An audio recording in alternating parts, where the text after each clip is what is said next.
Look at the seagull in its natural habitat, hiding behind the leaves of a palm tree.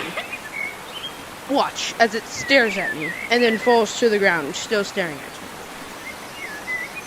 me. Now it is somehow levitating in the air. We're not going to question that.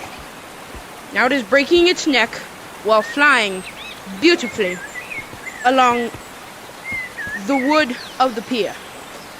And watch it as it flies like a beautiful pelican would. Isn't wildlife? Thank you for watching. Make sure to like and subscribe. Thank you. Okay.